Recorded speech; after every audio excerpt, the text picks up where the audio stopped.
JKB, inilah PHP ID Online Learning, webinar teknologi paling aktif se-Indonesia di era pandemik ini. Hadir dengan topik-topik aktual terkini, menghadirkan pemateri-pemateri senior dan ahli di bidangnya masing-masing. Kami tanpa henti terus berbagi secara sukarela untuk kemajuan negeri tercinta, Indonesia. Halo, selamat malam member PHP Indonesia. Kita bertemu lagi dalam program PHP ID Online Learning bersama dengan saya Peter JKB di sini, host dari program ini. Saya sudah melaksanakan program ini selama 143 kali dan pada malam hari ini masih ada pemateri baru yang baru pertama kali ngisi. Dan saya senang banget karena memang bulan Oktober ini adalah bulannya teknikal. Jadi kebanyakan yang ngisi ini adalah back-end engineer. Nah, asik banget kan. Mereka ada datang dari berbagai latar belakang company, startup, dan mereka akan bercerita dengan kita mengenai apa yang mereka kerjakan di sana, mungkin sedikit berbagi ilmu dengan kita pada malam hari ini dengan topik load testing for back-end engineer. Hari ini pemateri akan diisi oleh Om Muhammad Rizal, panggilannya Kang Rizal. Sudah lama ketemu saya di Bandung beberapa tahun yang lalu ketika dia masih single dan di komunitas aktif banget ikut-ikut kegiatan dan malam tiba-tiba kecantol salah satu female geek di PHP Indonesia dan mereka akhirnya menikah. Sekarang anaknya sudah 4 bulan. Iya, jadi bangga saya. Sekarang saya sudah punya cucu lagi di PHP Indonesia. Terima kasih untuk Om Rizal yang sudah mau berbagi dengan kita malam hari ini. Senanglah kita bisa ketemu meskipun masih online, tapi oke lah. Teman-teman, kita akan dengarkan topik Om Rizal malam hari ini. Seperti biasa format acara selama 45 menit. Tapi kalau Om Rizal mau panjang juga nggak masalah. Nanti berarti pertanyaannya yang jadi pendek. Dan seperti biasa, PHP ID Online Learning terselenggara berkat kerjasama PHP Indonesia dengan Kodepolitan, Rumah Komunitas ID Cloud Host, dan Refactory. Terima kasih untuk sponsor-sponsor yang terus mendukung program ini. Sukses selalu. Salam sehat untuk setiap staff dan CEO-nya. Kita tetap semangat, kita tetap berjuang di tengah pandemik. Oke, tanpa perlu menunggu lama, kita akan segera mulai PHP ID Online Learning kita. Waktu dan tempat saya serahkan ke Om Rizal, sebentar saya setting.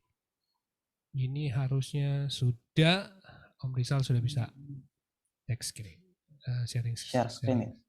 Ya. Share screen ada di more mungkin atau di mana ya? Betul sekali. Ya, terserah mau di full screen boleh, kalau mau begitu juga nggak masalah. Full screen aja deh. Oke, yes. Oke. Perfecto. Silakan. Oke. Terima kasih Om Peter telah memberi saya kesempatan untuk sharing-sharing di sesi PHP ID Online Learning. Selamat malam teman-teman PHP Indonesia. Perkenalkan saya Rizal, Backend Engineer di Lomotif. Kali ini saya akan membahas load testing for Backend Engineer. Sebenarnya bisa buat siapa aja sih, tapi karena saya Backend Engineer, ini load testing dilihat dari sisi Backend Engineer. Malam kali ini agendanya adalah ngebahas apa itu load testing, apa itu performance, apa kaitannya load testing dan performance. Jadi bagaimana nanti si load testing ini dapat mengukur performa website kita. Dan terakhir nanti saya ada demo juga untuk menunjukkan bagaimana cara melakukan load testing kayak gitu. Ya, juga disebut performance testing. Jadi performance testing ini merupakan non-functional test yang bertujuan untuk memahami perilaku dan performa sebuah aplikasi. Nah, biasanya aplikasi yang dites ini adalah aplikasi client server yang jumlah kliennya itu banyak. Jadi kalau misalkan cuma 10 atau 5, itu nggak perlu testing sebenarnya di backend ya. Nah, jadi kalau usernya banyak, itu cukup worth it untuk dilakukan load testing. Nah, kata kuncinya non-functional test. Jadi si load testing ini tidak menguji apakah si aplikasinya sudah benar sesuai dengan requirement yang telah ditentukan apa enggak. Nah, kita di sini mengujinya perilaku dan performa si aplikasinya. Kayak gitu. Lalu bagaimana sih si load testing ini dapat mengukur performance website atau aplikasi client server kayak gitu ya. Tunggu dulu sebelum kita lanjut ke load testingnya, kita harus mengetahui dulu apa itu performance ya. Ibarat kita mau perang, kita harus tahu dulu musuhnya kayak gimana. Nah, si performance issue ini adalah musuh kita nih dalam kali ini.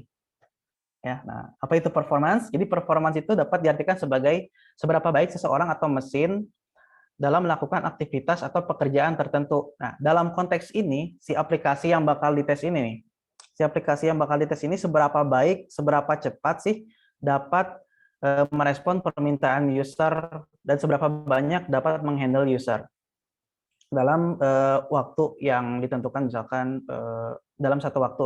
Kalau load testing itu biasanya bentar, tapi ada endurance testing itu nanti lama banget si jangka waktu untuk testingnya. Lanjut. Nah, kapan aplikasi bisa dikatakan memiliki performa yang baik? Nah, aplikasi dapat dikatakan memiliki performa yang baik ketika si user menggunakan aplikasi kita itu nggak mengalami delay-delay yang nggak perlu. Misalkan sebuah website e-commerce gitu. Nah, ketika mau check out, misalkan aduh check out-nya lama, terus mau lihat kategori barang, dulu lama, searching lama. Ya, nah ketika user mengalami delay-delay yang nggak perlu tersebut, bisa dibilang si aplikasi kita ini nggak perform dengan baik gitu, si performanya buruk, ya. Dengan kata lain lemot. Nah, jadi kapan aplikasi bisa dikatakan memiliki performa yang baik? Ya, bisa dibilang kalau aplikasinya nggak lemot, gitu. Baru aplikasi bisa dikatakan dengan baru aplikasi bisa dibilang memiliki performa yang baik. Ya. Lalu kenapa performance itu penting? Performance sebuah aplikasi itu penting karena menyangkut user experience. Ini bisa dibayangkan kalau website kalian lemot, apalagi situs jual beli kayak e-commerce kayak gitu kan, kalau si websitenya lemot, checkout lemot, lihat barang lemot, searching lemot, kan bisa aja pindah ke website yang lain gitu. Nah ini ujung-ujungnya bisa berimbas ke keuntungan juga, ke pendapatan si yang punya websitenya. Ya selain user experience, coba berimbas ke si keuntungan. Nah, lalu bagaimana sih kita mengukur application performance? Nah, ini ada dua jenis, ada dua tipe. Yang pertama adalah service oriented. Jadi seberapa baik si aplikasi memberikan layanan kepada user. Tolak ukurnya adalah availability si aplikasi. Jadi apakah aplikasinya sering down? Jadi ya ketersediaan aplikasi tersebut terhadap user kayak gimana? Apakah dalam 1 minggu down terus atau dalam 1 tahun cuma down 1 hari doang maintenance-nya gitu kan. Nah, itu availability-nya berarti baik banget ya kalau 1 tahun cuma down 1 hari atau berapa menit doang. Nah, itu bagus tuh. Ya, lalu response times. Response time ini seberapa cepat si aplikasi dapat seberapa cepat si aplikasi dapat memberikan respon dari request dari user request. Nah, seberapa cepat nih? Kalau lama ya tadi imbasnya si user mengalami delay-delay yang nggak perlu tuh. Yang kedua adalah efficiency oriented. Si efficiency oriented ini seberapa baik aplikasi menggunakan sumber daya. Nah, jadi seberapa efisien si aplikasi ini menggunakan memori atau CPU. Tolak ukurnya throughput dan utilization ini berkaitan erat lah. Jadi ketika si jumlah usernya naik ya, biasanya si penggunaan CPU dan memorinya itu juga naik. Nah, ini adalah suatu keadaan diuji nih, seberapa efisien sih si aplikasi yang sudah kita buat itu menggunakan sumber daya tersebut. Nah, kalau si service oriented tadi yang ngeluhnya si user, aduh, misalkan si usernya bilang gini ya, aduh websitenya lama nih, saya mau beli barang lama, atau saya mau login kok gagal terus. Nah, yang kalau service oriented kan yang ngeluh user ya. Kalau si efficiency oriented ini sepengalaman saya ini orang finansial atau atasan biasanya bilangnya kayak gini, itu servernya mahal, bisa nggak sih dikurangin atau di reduce cost-nya, ditekan lagi, buang yang nggak perlu-perlu kayak gitu. Ini kejadiannya kayak gitu nih, pengalaman saya si efficiency oriented ini.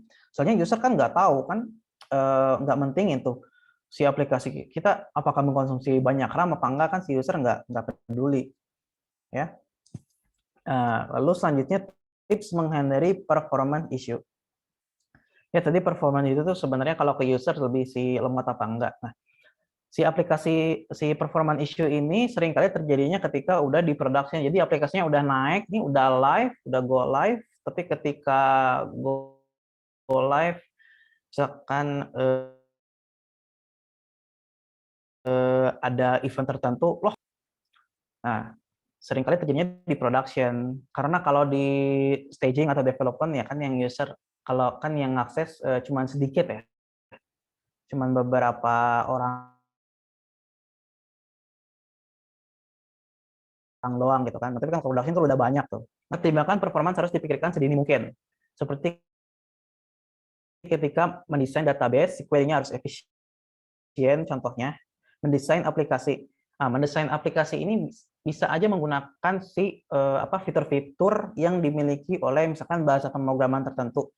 Misalkan kalau menyangkut masalah input output ya, bisa menggunakan ini concurrent programming. Nah, itu nge-solve juga tuh, nge-solve masalah performance. Atau ketika ada masalah komputasi, bisa menggunakan parallel programming. Nah, itu bisa nge-solve juga, ngebantu performance aplikasi kita menjadi lebih cepat. Juga serta pemilihan teknologi yang tepat. Pemilihan teknologi yang tepat, misalkan kalau searching bisa menggunakan search engine seperti Elasticsearch, atau bisa menggunakan Redis buat nge-reduce hit ke database. Ya. Nah, yang kedua adalah melakukan performance test as early as you can. Nah, sebenarnya load testing ini nggak harus selalu ketika si aplikasinya udah di production, ya. Bisa aja ketika kalau saya sih di kantor, misalkan udah bikin satu API ya, suatu API di ini misalkan di lokal gitu, udah beres, udah melakukan unit testing, udah memastikan si aplikasinya itu udah sesuai dengan requirement yang udah ditentuin lah. Nah, kita langsung ngelakuin, biasanya saya langsung ngelakuin load testing di lokal tuh, buat ngeliat ada bottleneck nggak. Ya, nah, kayak gitu. Nah, setelah di lokal, bisa lanjut ke deploy ke staging biasanya. Nah, di staging ini kan sebisa mungkin si environment-nya sesuai dengan di production. Nah, itu kita lakukan load testing lagi biasanya buat ngelihat ini gimana ya behavior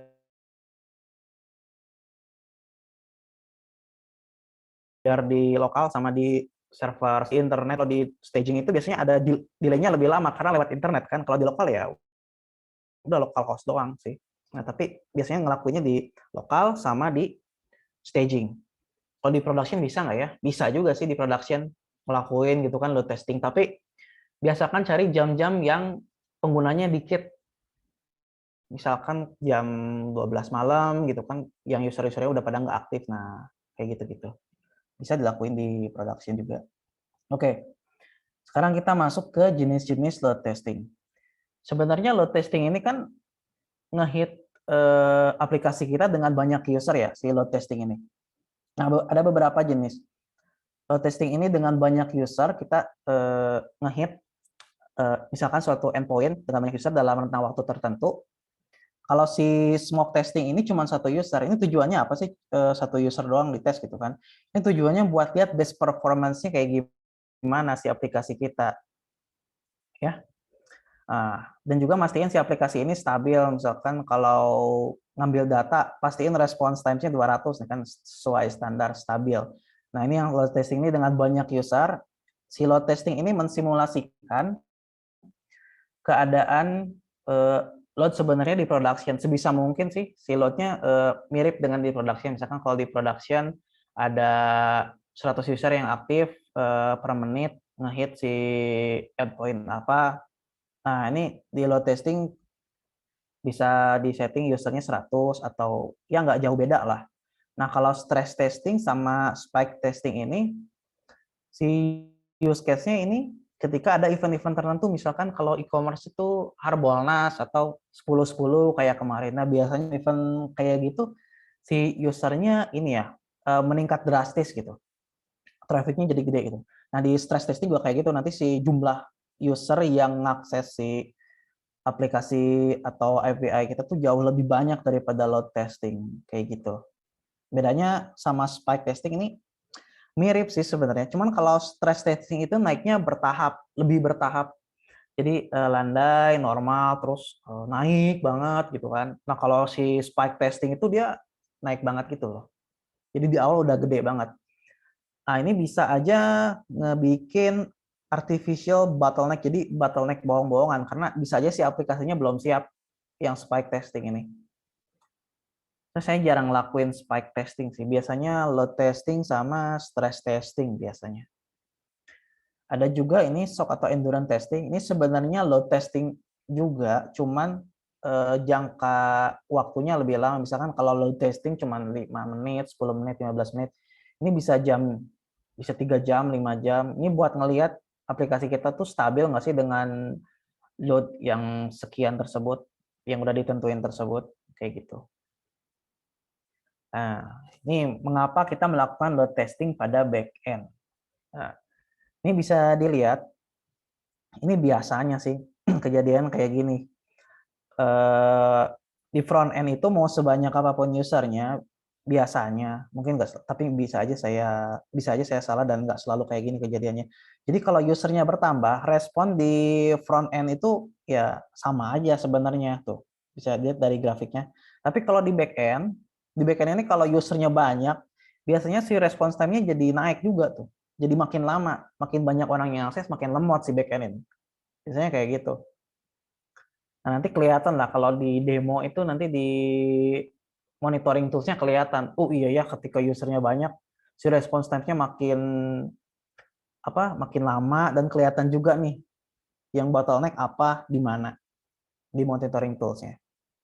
Nah, ini hal yang perlu dipersiapkan sebelum melakukan load testing. Ini banyak banget lah. Bisa nanti teman-teman baca. Tapi mungkin teman-teman nggak akan mau melewatkan hal-hal ini nih. Tentukan tools yang dipakai.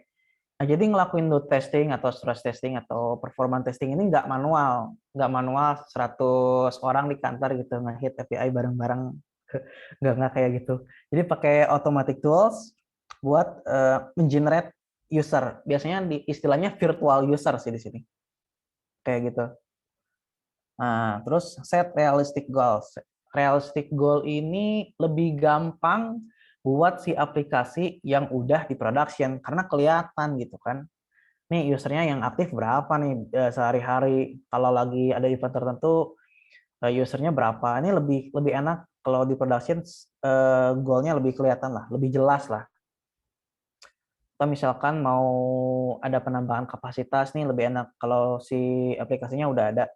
Kalau yang baru dikira-kira sih. Ya, biasanya kira-kira. Misalkan aplikasi metode kira-kiranya gimana ya? Kalau sepengalaman saya sih ada, jadi kalau di kantor tuh ada endpoint yang udah jadi, terus ada endpoint yang belum jadi, terus mau di load testing. Biasanya ngerujuk si angka berapa user yang bisa ngakses, berapa response-nya merujuk ke si API yang udah ada sih. Kayak gitu. Nah, terus menentukan bisnis transaksi yang akan dites. Ini kalau ini contohnya REST API ya. Contoh di REST API itu berarti endpoint mana sih yang bakalan dites, kayak gitu. Nah, nanti ditentuin, dibikin script-nya buat dilakuin load testing pakai si tools yang udah ditentuin tadi. Ada beberapa tools kayak JMeter, Artillery, Loctus. Ada saya baru nemu namanya K6, K6 sih. Nah, nanti saya pakai itu buat demo. Terus menyediakan data test. Menyediakan data test ini maksudnya menginput data ke si database ya. Kan jarang lah sekarang aplikasi tanpa database. Nah, menyediakan data test ini menginjek atau menginput beberapa data ke si database biar ada bebannya gitu. Karena bakalan beda banget ketika ngelakuin load testing, ketika database-nya kosong atau isi database-nya cuma misalkan 100 biji atau 10 biji, 10 row gitu, dengan data yang ribuan misalkan atau ratusan ribu, itu kan bakalan beda tuh performanya. Nah, makanya si data ini penting biar ketika melakukan load testnya tuh nggak misunderstanding gitu. Kalau misalkan kalau nggak ada datanya, bisa aja si performanya baik-baik aja, tapi ketika di production kan beda kan, si datanya banyak pasti. Nah, karena pas load testing nggak dimasukin data, di pas load testing baik-baik aja, di production ternyata ada bottleneck kayak gitu. Jadi selain mengetahui performa dan perilaku, load testing yang efektif itu menentukan mengidentifikasi bottleneck juga sih sebenarnya kayak gitu. Terus siapkan monitoring tools. Wah, ini penting menurut saya juga ya. Karena kalau nggak pakai monitoring, kita nggak tahu bottleneck-nya di mana, isunya di mana.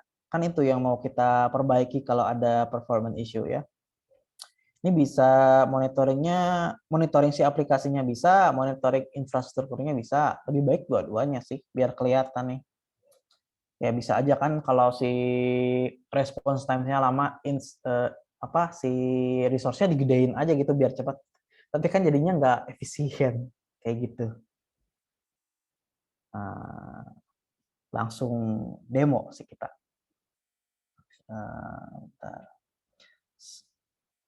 Kalau itunya udah sampai situ aja sih presentasinya. Coba saya share desktop sebentar. Tuh.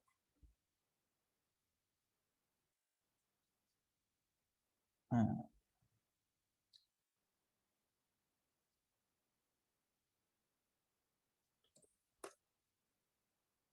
ini terminal saya kelihatan nggak Om? Di mute maaf. Kelihatan, tapi Oke. kalau mau digedein juga lebih baik sih Oh, saya tulisannya. gedein. Coba kurang kelihatan kali ininya ya. Grupnya 25 deh coba.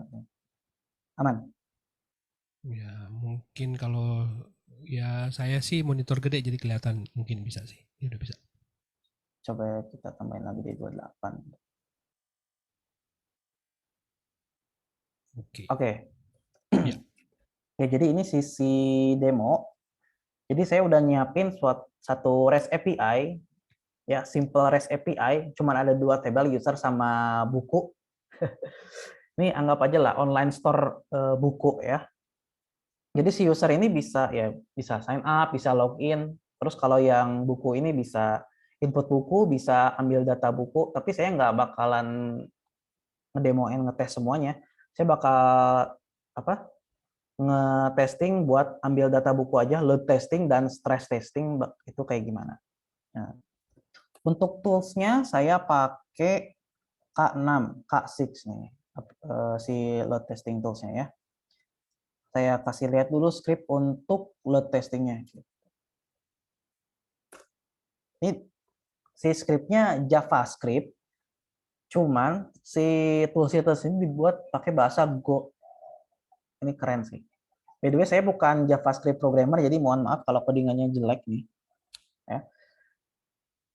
Nah, ini si endpoint yang bakal kita tes. Nah, ini hostname API v1 book. Nah, ini adalah si virtual user. Jadi 30 detik pertama bakalan ada 100 user yang bakal ngehit si endpoint ini. 1 menit selanjutnya naik jadi 300, terus turun ke 100, terus ke 0. Nah, di sini ada threshold. Jadi persentil 99 kurang dari 1.500. Artinya 99% request nanti harus kurang dari 1,5 detik. Nah, itu thresholdnya, targetnya, goals-nya ya. Goals-nya kayak gitu. Di sini ada for loop. Ini untuk pagination aja sih sebenarnya, untuk pagination. Cuma 10 biji. Mungkin kalau yang ngodinya jago bisa sampai page terakhir atau gimana gitu. Terus sebisa mungkin harus behavior-nya harus sama kayak user lah. Sama user kayak gimana gitu. Dia ngeklik apa kayak gitu. Ini buat ngecek statusnya harus 200. Ya iyalah kan kalau sukses 200 kalau ambil data ya. Ini delay. Nah, ini delay. Harus pakai delay sih. Nggak mungkin sih. Kalau nggak ada delay, nggak mungkin sih. Di production pun pasti ada delay lah. Ya. Itu coba kita langsung kita coba hit dulu kali ya. Biasa. Ini pakai ini dulu. Bisa nggak? Oke. Bisa nih berarti. Kita langsung load test aja.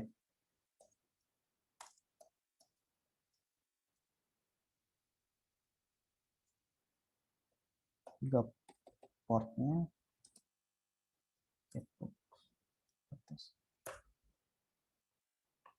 Ups, kenapa nih?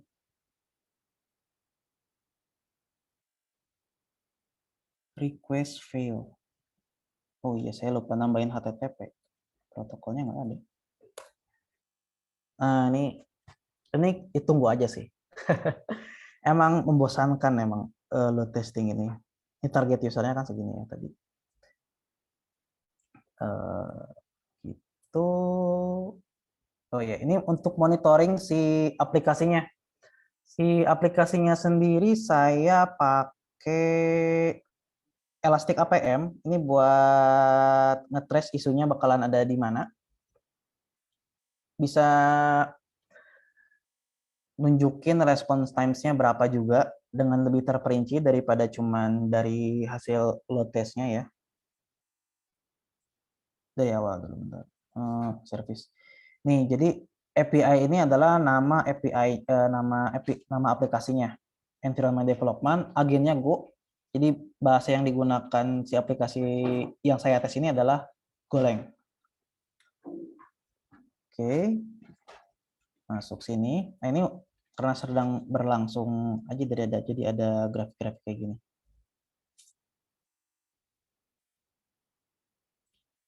Ini monitoringnya. Nah, ini sangat berguna teman-teman. Ketika melakukan load testing ada monitoring kayak gini. Jadi kita tahu nih bottleneck-nya di mana. Ya, masih baru setengah jalan. Oh iya, kalau kalian ngelakuin load test-nya, kan tadi saya cuma 100, 300 gitu kan. Kalau usernya banyak banget, itu perlu dipikirkan juga sih menggunakan cloud untuk ngejalanin load testingnya sih.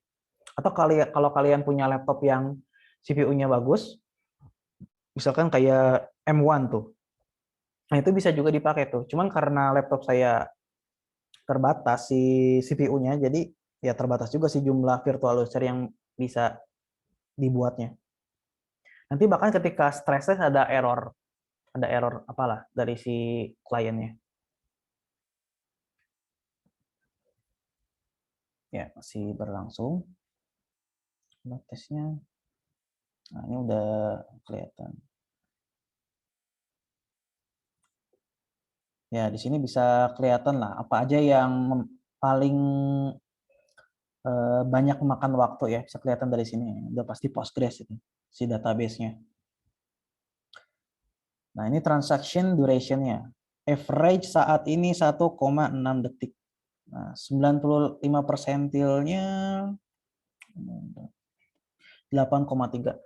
Persentil 95 persentil ini artinya adalah 95% dari request tersebut di bawah 8,3 detik. Nah, kalau yang 99 persentil ini berarti 99% request itu si response time-nya 12 detik kayak gitu. Yang si transaction duration ini ya. Request per minute ini nunjukin throughput sih. Nah, ini ada hitungannya kalau nggak salah itu jumlah request-nya dibagi waktu. Nanti hasilnya bakalan sesuai sama ini. Cuman saya lupa hitung waktunya kayak gimana ya. Pakai persenan sih kalau nggak salah. Ini adalah endpoint yang di-hit tadi kan.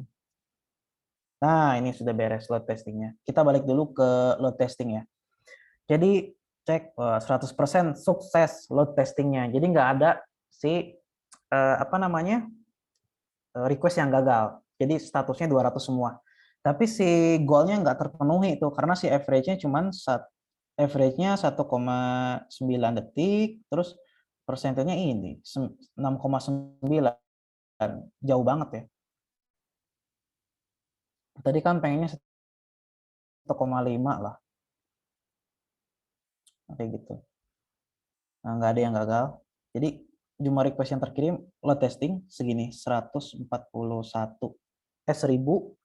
14.000 sekian. Nah, ini bisa diklik, balik lagi ke Elastic APM. Kita lihat set. Nah, ini transaction distribution. Jadi ya paling banyak 0 sampai 1 detik ada 6.000 request. terus 1000, 1 sampai 2 detik ada 1000 request, ya. Di bawahnya ada ini nih, bagian-bagian mana yang bikin, bagian-bagian mana dan, waktunya ini function. Function yang saya bikin, function yang saya bikin. Ini sebenarnya si application performance monitoring ini saya tanam di dalam kodenya sih, kode aplikasi yang udah dibikin. Kayak gitu. Makanya jadi di dalam function saya panggil APM-nya buat ngirim data ke si Elastic APM server ini biar datanya kelihatan kayak gini nih. Nah, coba kita lihat. Tuh, banyak banget 4 sampai 5 detik ada 620 request. Coba kita lihat yang paling lama. Wah, ada yang 14 detik satu request. Nah, ini. Ya dari sini juga udah kelihatan bagian mana yang bikin bottleneck. Ya, Getbooks, coba Getbooks. Nah, Postgres berarti ini database-nya berarti ya yang bikin lama. Kalau udah kayak gini bisa diambil solusi misalkan pakai Redis biar nge-reduce koneksi ke database. Jadi bisa makin cepat tuh si aplikasi kita. Jadi langkahnya berarti kita cari tahu dulu di mana yang bikin bottleneck, lalu ini perbaiki. Nah, ini salah satu buat nge-track di mana ininya yang bottleneck. Berarti di Getbooks. Untuk monitoring sih apa namanya resource, saya pakai Kubernetes dashboard. Ini yang gampang aja udah built-in monitoring tools-nya. Kita lihat. Oh, ini CPU usage-nya load testing yang tadi. Ini saya sih. Resource-nya resource laptop saya, jadi lokal lah. Kalau dari si aplikasinya sendiri, belum ada. Jadi si aplikasi yang saya bikin ini auto scale dari 1 maksimal 5. Nah, ini kelihatan nih CPU usage-nya. 0,3 cores. Jadi bisa dibilang 30%, 30%. Dari jadi ngitungnya jumlah coresnya itu berapa? Misalkan kalau laptop saya itu 4 gitu. Nah, 0,3-nya kepake. Nah, ini RAM. Berarti ini maksimal minimal 0, maksimal 4 kalau 4 cores. Berarti ini cuma kepake 0,3 doang dari load testing yang tadi. Kalau ini si memory usage-nya paling tinggi 78,4 MI. MI itu megabyte ya. Jadi 78 mega gitu. Si aplikasinya ini ada yang lain.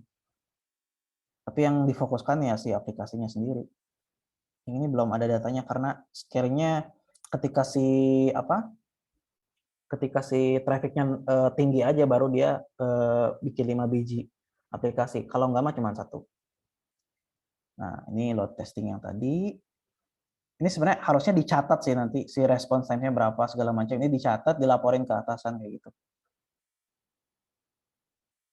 Kayak gitu. Coba sekarang kita melakukan yang stress testing. Saya clear layar dulu.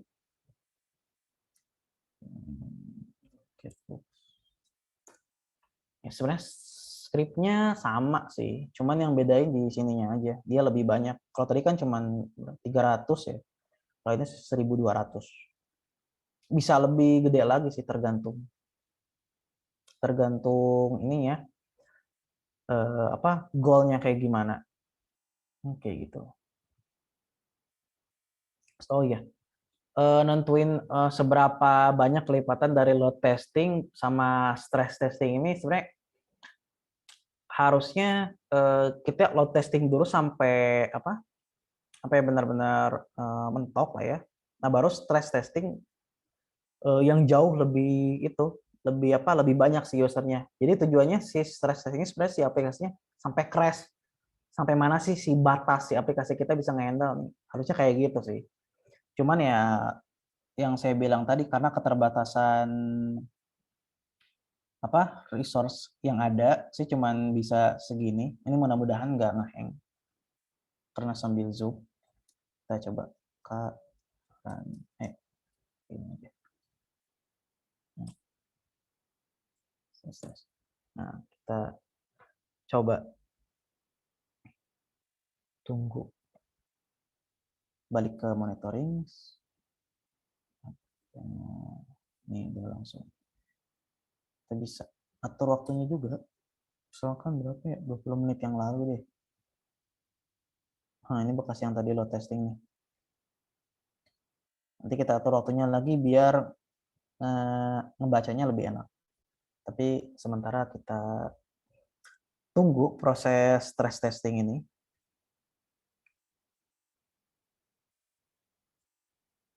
Kita lihat. Nah, kan aplikasinya baru satu nih yang kebikin. Karena tadi kita berhenti dulu, nggak ada beban si aplikasinya, cuma satu. Ntar kalau naik maksimal 5 biji.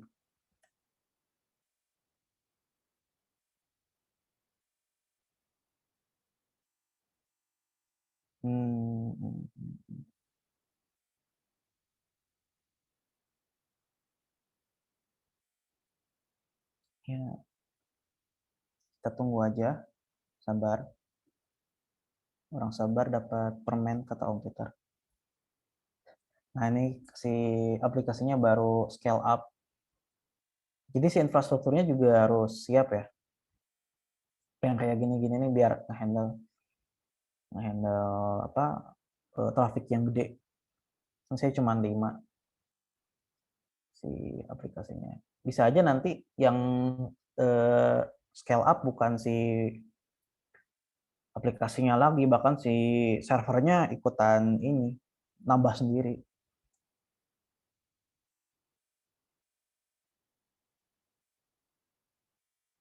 Ya, error.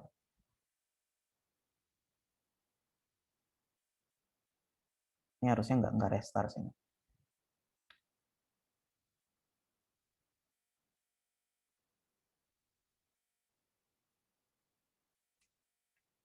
Ah, ini scale up-nya gagal nih ternyata.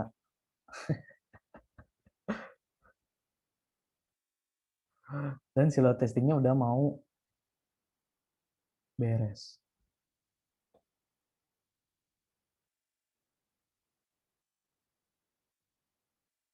Pasti sih performanya jelek banget sih ini.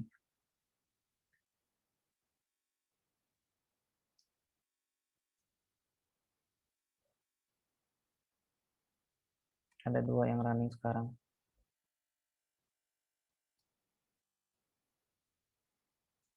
Balik ke iya. Nah, ada error nih yang ini nih.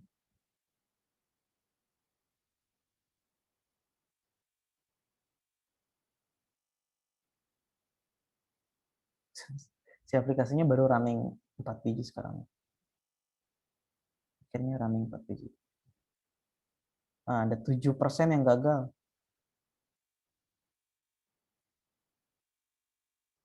Nah, kayak gitu. 9.000 kok kecil ya?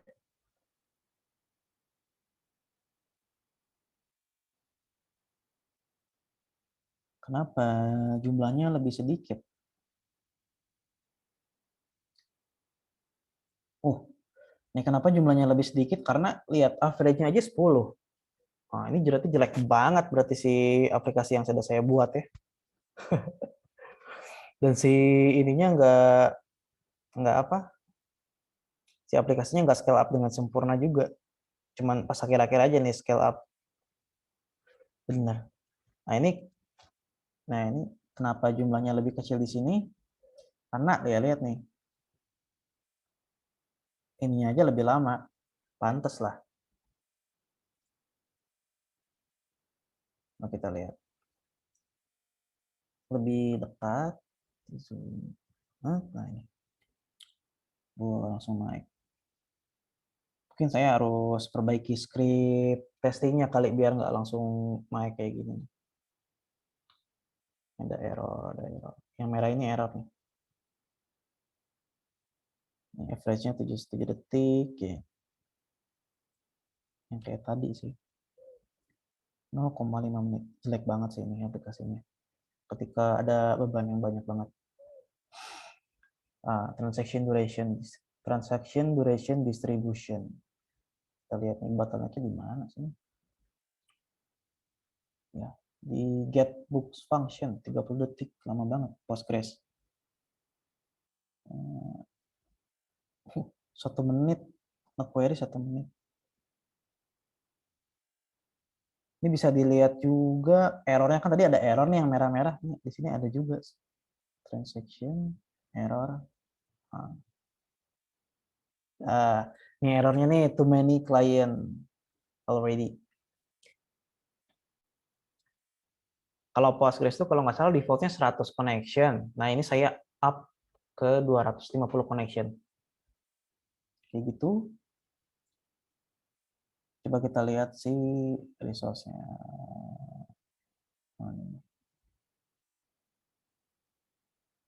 Masih nggak ada. Ini nggak ada data. Yang ini aja. Ya, kalau si CPU mah segini sih. 0,3. Ini tadi berapa? Kalau tadi load testing 78, ini 99. Ini kayaknya gara-gara saya setting di ininya deh, resource-nya deh. Coba.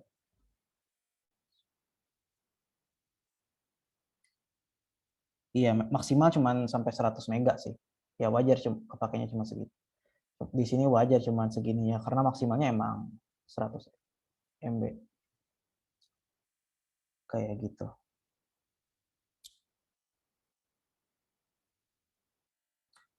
Ya, sekian sharing-sharing dari saya mengenai load testing. Selanjutnya saya kembalikan ke Om Peter. Oke, mantap, seru banget ya teman-teman ya. Kayaknya kita lihat grafik-grafik kayak gitu, gerak-gerak gitu kayaknya jadi seru banget. Oke, tumben juga hari ini banyak bener yang gabung. Hampir tadi ada hampir 50 tadi, sekarang udah 37. Seneng lah kalau misalnya topik ini bisa mendatangkan banyak penonton. Oke, saya akan masuk sesi bagian kedua, kita akan masuk di sesi tanya jawab. Teman-teman yang punya pertanyaan siapkan dari sekarang. Sambil kita akan break untuk turun minum karena Om Rizal mau minum dan saya mau baca, mau lewat. Ada beberapa pesan yang mau lewat dulu. Oke, saya tunggu ya teman-teman pertanyaannya sambil kita dengerin yang mau lewat ini. Oke, PHP ID Online Learning terselenggara berkat kerjasama PHP Indonesia dengan sponsor-sponsor. Dalam hal ini sponsor dari Kodepolitan. Kodepolitan adalah platform belajar pemrograman secara online dengan berbahasa Indonesia yang dikembangkan khusus untuk membantu generasi muda belajar dan berlatih pemrograman agar kompetitif di era industri 4.0. Dan teman-teman yang mau bergabung di Kodepolitan bisa langsung ke kodepolitan.com untuk jadi member. Sekarang sistemnya member, jadi teman-teman bisa mendapatkan semua resource pembelajarannya langsung di sana. Dan dari Rumah Komunitas sebagai pelopor merchandise inovatif Indonesia menyediakan custom pakaian sesuai keinginan, berkualitas dan tanpa minimum order. Teman-teman yang mau pesan jaket rompi yang seperti yang ada di gambar ini, di video ini, teman-teman boleh pesan di sana pakai logo sendiri, mau pakai logo komunitas juga boleh. Dari ID Cloud Host sebagai penyedia layanan web hosting provider berbasis SSD cloud dengan berbagai pilihan lokasi data center tak dibangun tahun 2015, telah melayani berbagai kebutuhan dengan berbagai segmen, baik dari kalangan profesional, SME, hingga korporasi besar dengan lebih dari 100.000 customer. Dan promo terakhir dari Refactory sebagai perusahaan teknologi informasi yang berkomitmen untuk memberdayakan masyarakat untuk mengenalkan mereka terhadap dunia pemrograman karena Indonesia adalah negeri besar dengan potensi sumber daya digital yang dapat berkontribusi dalam transformasi digital dunia. Yes, oke. Kita langsung masuk ke sesi tanya jawab. Dan, nggak ada yang nanya nih.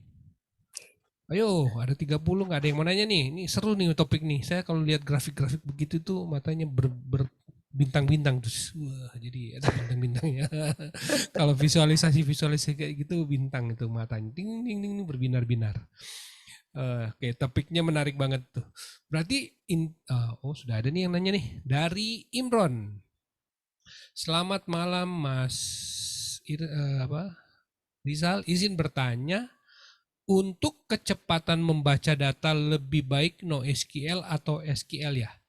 Lalu jika NoSQL adalah rekomendasi database, adalah rekomendasi database yang rekomendasi dipakai untuk apa? Nah, bingung nggak pertanyaannya? Yang pertama dulu deh. Untuk kecepatan membaca data lebih baik NoSQL atau SQL? Sebenarnya kalau ngebaca data itu sepengalaman saya NoSQL, tapi tergantung datanya juga. Kalau datanya transaksional kayaknya nggak mungkin sih pakai NoSQL. Jadi tergantung situasinya. Di kantor mix and match, ada yang pakai SQL, ada yang pakai NoSQL tergantung kasusnya. Tapi kalau secara membaca data ya cepet NoSQL, tapi balik lagi datanya kayak gimana. Sama kalau database SQL-nya sepengetahuan saya scaling-nya itu nggak bisa jadi dibikin banyak, jadi yang ada scaling-nya itu ke atas, jadi nambah resource gitu. Nah kalau si NoSQL ini scaling-nya bisa nambah banyak node, nah itu yang dia bikin lebih cepat baca datanya. Oh, Yang oke. saya tahu kayak gitu Bisa sih. scale out, Iya. scale out berarti.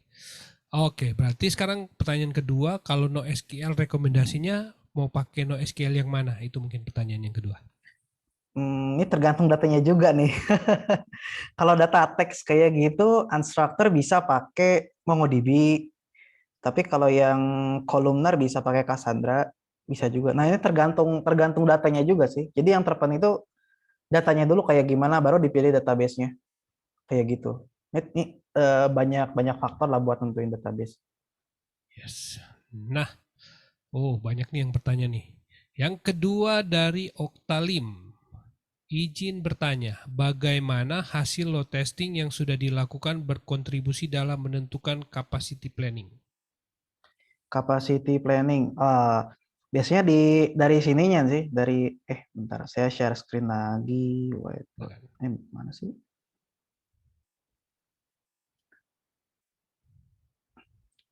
Bentar. Dari sininya sih, capacity planningnya dari si monitoring resource-nya sih, bisa nentuin berapa berapa banyak CPU atau memori yang diperlukan kayak gitu dari ininya. Biasanya dicatat sih emang, cuman ya kali ini saya demonya nggak dicatat. Rajin-rajin mencatat ya. Oke, Iya. pertanyaan ketiga dari Ega Teja Pratama. Pak Rizal, mungkin boleh dijelaskan lagi terkait elastik APM. Itu cara menggunakannya seperti apa dari instalasi sampai penggunaan, baik pada skrip aplikasi ataupun database. Oke. Ini saya secara garis besar aja ya. Coba saya share screen lagi. Share.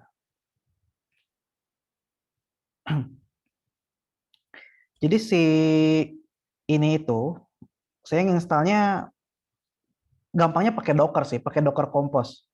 Nih, saya kasih lihat di repositorinya aja kali ya. Kita.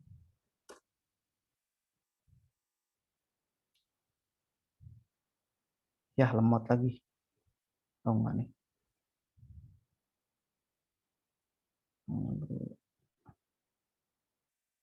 Nih, kalau nginstalnya pakai Docker Compose nih gampang langsung jadi.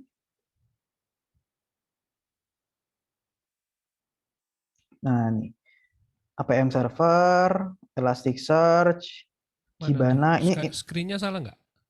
Screen-nya di share. Ini bener nggak Oh ya? benar, benar. Bener ya? Oh, Ini ya. Nah, ini Kibana. Nggak kelihatan aja kali. Oh, coba saya nggak perbesar. kelihatan kayaknya.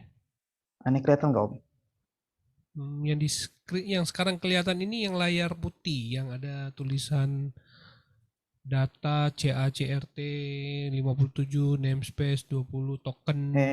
Bukan berarti salah ya. Konsolnya berarti yang di share ini kayaknya. Bentar. Saya share Chrome. Ini gimana? Nah, ya betul sekarang. Ini ada di GitHub. Ntar saya share GitHub-nya yang tadi saya demoin aplikasinya. Jadi installnya itu di Docker Compose-nya biar gampang pakai Docker biasa. Nah, yang dibutuhin APM server, Elasticsearch sama si Kibana-nya. Terus pakainya gimana? Nah, ini tergantung bahasa pemrograman yang dipakai.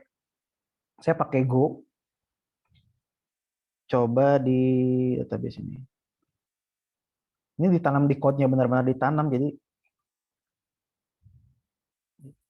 bukan yang ini. Salah saya. Ini pada yang kelihatan di si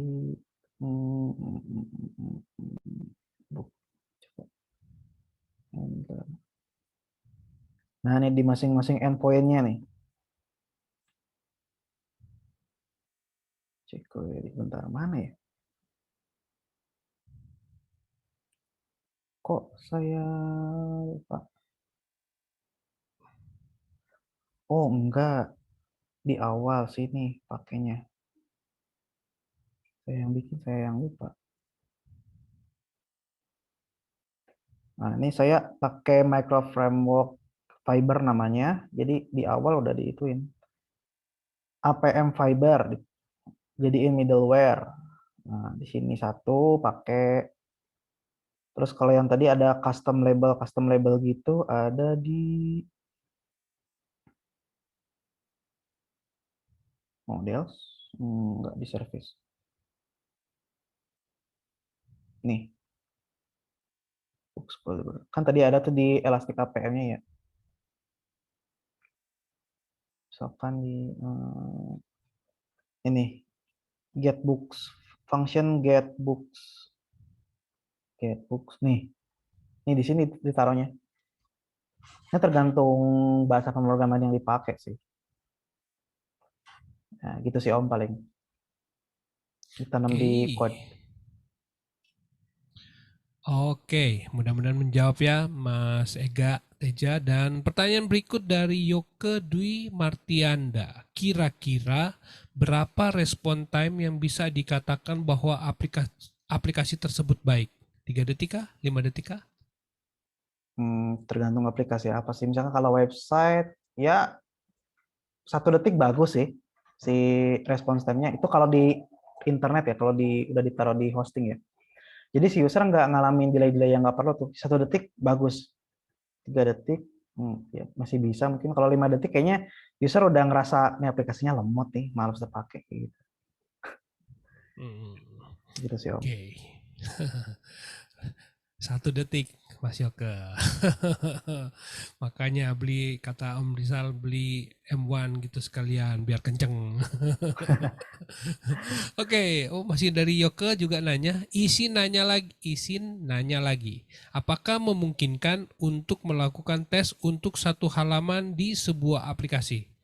Karena mungkin di dalam sebuah halaman kadang bisa manggil beberapa API dan mungkin resources lain seperti gambar, file, dan lain-lain. Nah, itu gimana? Nah, kalau yang front end-nya dipisah, tapi kalau dalam satu page manggil banyak endpoint misalkan bisa sih pakai batch nih. Bentar. Saya share screen lagi, saya tunjukin si tools yang saya pakai ya. Tools load testingnya. Nah, ini bisa dia documentation mana ya?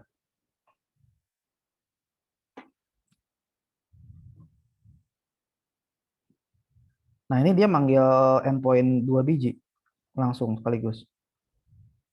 Bisa juga sih. Emang harusnya sesuai dengan apa ya? Sesuai dengan behavior user. Bisa.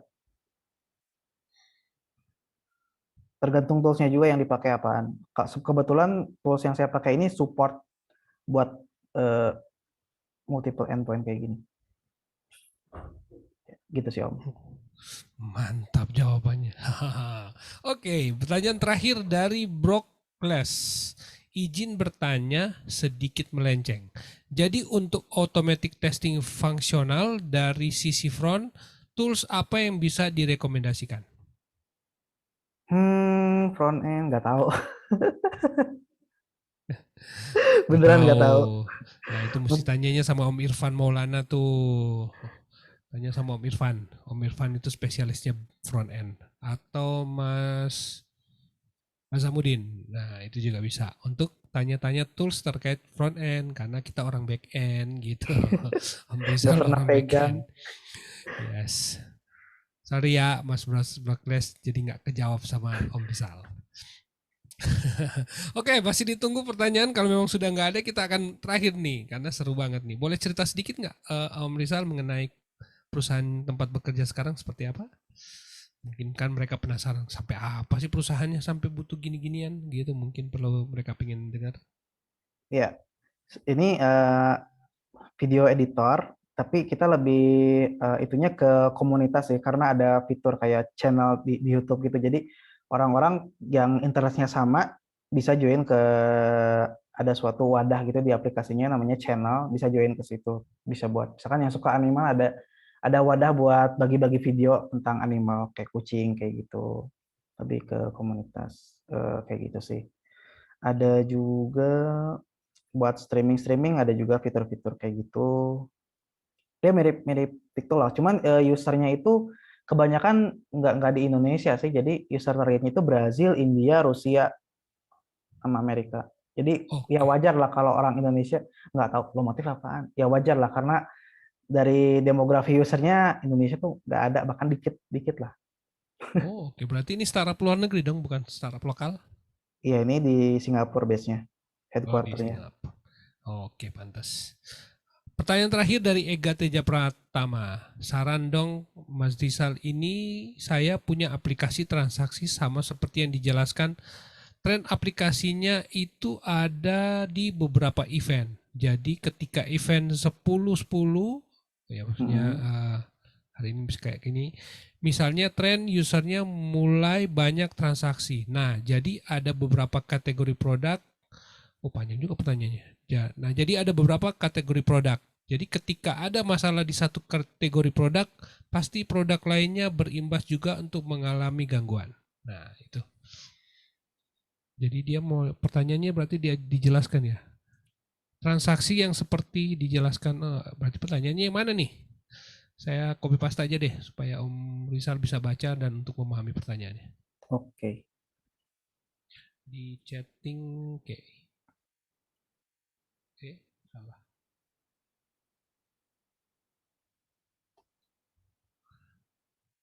Copy,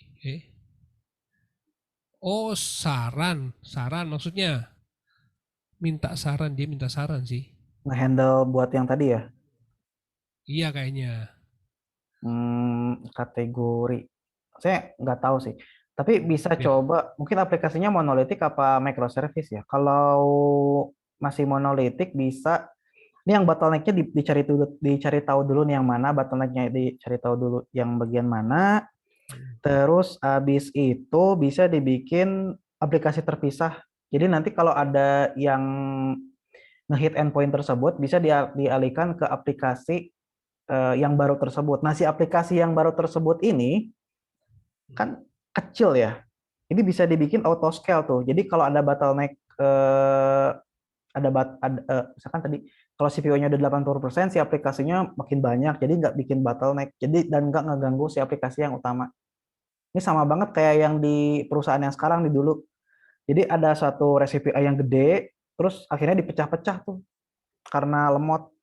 Jadi si trafficnya dialihin ke aplikasi baru kalau udah resource-nya udah mentok, misalkan CPU-nya 80%, bisa di scale out kayak gitu. Jadi dicari tahu bagian yang mana, baru dibikin aplikasi baru, baru di scale out gitu, bisa dibikin microservice. Oke. Ya, pertanyaan dari Mas Ega jadi pertanyaan terakhir. Tapi kalau misalnya masih penasaran, nanti boleh kontak kok Om Rizalnya. Oke, kita masuk ke sesi terakhir bagian yang ketiga. Mungkin ini di bagian ketiga ini adalah Om Rizal mau simpulkan mengenai topik kita hari ini dan pesan-pesan buat teman-teman yang terkait dengan topik kita hari ini. Silakan, Mas Rizal. Ya, pesan-pesannya test your app now. As early as possible ya. Jangan sampai performance isunya udah nyampe di production baru ketahuan. Karena lebih sulit benerin isu tersebut di production. Nah, gitu aja sih, Om. Oh, kalau ada teman-teman yang pingin kontak Om Rizal, boleh kontak kemana? Bisa di Facebook, username saya rizal.silovers. Mohon maaf kalau agak alay. Atau di LinkedIn saya lupa apa nama itunya. Kalau nggak salah MR Rizal deh, disatuin. Ya. MR Rizal. Ntar Oke. saya komen di link event Facebook aja deh. Sama sekalian saya share resource yang tadi, saya share juga sama materinya sekalian. Alright, jadi itu teman-teman. Jadi kalau yang mau kontak bisa di Facebook atau di LinkedIn. Nah, nanti di video di Facebook ini nanti akan Om Rizal nanti komen. Jadi teman-teman bisa reach out di sana. Oke, baik. Dengan demikian berakhir sudah PHP di online learning kita. Terima kasih banget nih Om Rizal sudah berbagi. Wah, topik Sama-sama mantap Om, banget terima nih. kasih. Berbinar-binar mata saya. Lihat grafiknya asik banget. Yes, oke. Sebagai pengumuman teman-teman, kita akan ketemu lagi di hari Jumat ini dengan pemateri yang berbeda lagi karena saya janji sebenarnya cuma 4 kali bulan ini. Tetapi yang request untuk ngisi banyak juga, akhirnya jadi 6 kali juga. So Mantap hari nih. Jumat ini kita akan ketemu dengan Mas Agung Tri Wibowo. Dia adalah Chief Technology Officer dari PT Teknologi Aplikasi Sejahtera. Nanti beliau akan bercerita mengenai implementasi CI/CD dengan Jenkins pas minggu ini di hari Jumat tanggal 22 Oktober jam 7 seperti biasa. Masih ada undangan untuk teman-teman yang mengisi jadi pemateri untuk bulan ini sekarang Oktober November. Seluruh pemateri saya undang dari kalangan akademisi, dosen-dosen dan mereka yang berada di praktisi pendidikan akan mengisi di bulan November. Jadi teman-teman yang mau ngisi juga boleh, silakan isi form di s.bypap.id/jadi-pemateri. Waktunya untuk Desember atau anytime lah. Nanti saya tinggal kontak saya aja, nanti kita atur. Terima kasih untuk Om Irfan Maulana dan Om Luri Darmawan, aka Carikbot yang sudah mendukung program ini. Teman-teman yang mau kontak ke Om Irfan tadi yang nanya soal front end, nah Om Irfan itu spesialisnya front end. Dan masih dibuka donasi untuk teman-teman yang kepengen berbagi donasi di PHP di online learning, silakan ketik s.bypap.id/donasi di traktir.id untuk donasi-donasi receh menggunakan e-wallet teman-teman. Baik, dengan demikian berakhir sudah PHP di online learning kita. Terima kasih untuk kunjungannya pada kali ini. Kita akan ketemu Jumat nanti. Terima kasih Om Rizal. Mantap. Ya, terima kasih Om. Semoga kita bisa ketemu nih. PPKM sudah turun levelnya, harusnya waktunya kita jalan-jalan. Pingin ngeliat cucu juga saya. boleh. Kapan-kapan sih lah, mampir lah. Mampir ya. Ya. Bye. Lah, makasih Om.